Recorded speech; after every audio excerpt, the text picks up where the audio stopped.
Uptown in particular has always been the entry point for on the north side of Chicago at least for new immigrant groups. So the diversity of Uptown, and back then it was even more diverse, and just so a lot of the new immigrant groups came through Uptown, and then after stability or whatever, then they moved on to wherever they wanted to go or stay in Uptown, whatever. But they had the opportunities to make those decisions.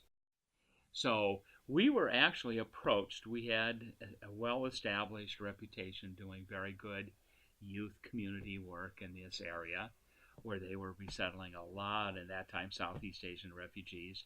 And so every state has a state refugee coordinator. And so Edwin Silverman, Ed Silverman, was the Illinois. Boy, how can I forget? He was such a good guy. He was such a character. But anyhow, Ed Silverman was the state refugee coordinator for Illinois. And he actually approached us and said, we have all of these Southeast Asian refugee groups and coming into Uptown, and they're just not connected to resources and to things that are available for them. And it's just, and we would like to contract with you to really work with these groups.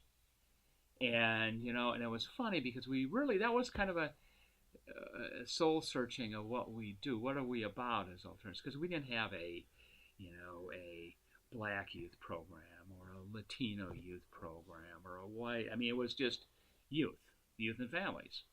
So it was kind of like this was a little departure, and so it was, we were a little uncomfortable with that. We just worked with youth, and so we said, he was correct.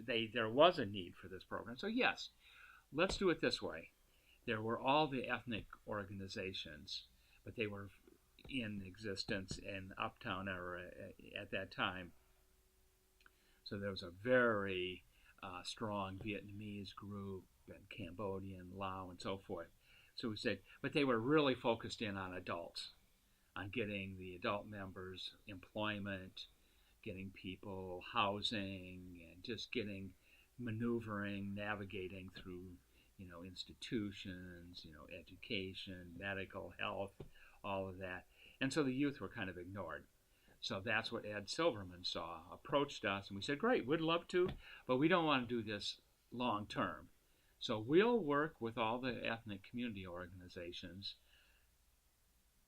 We will hire youth workers because we needed the language and cultural sensitivities and skills.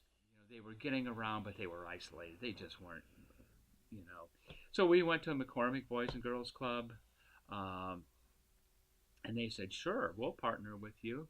So we ended up hiring 5 ethnic full-time youth workers, Vietnamese, Cambodian, Lao, Hmong, and ethnic Chinese. Yeah. And they worked for us. We trained them. They were embedded in the staff, got good skill development, they could work with all their kids, and they did.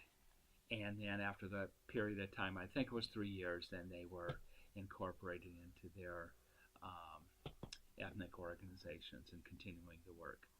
But our job was kind of done. It had been completed, and it worked. And we know that because you started seeing kids in the community and other places through other organizations. They were more active. It was just a win-win-win situation for everyone involved.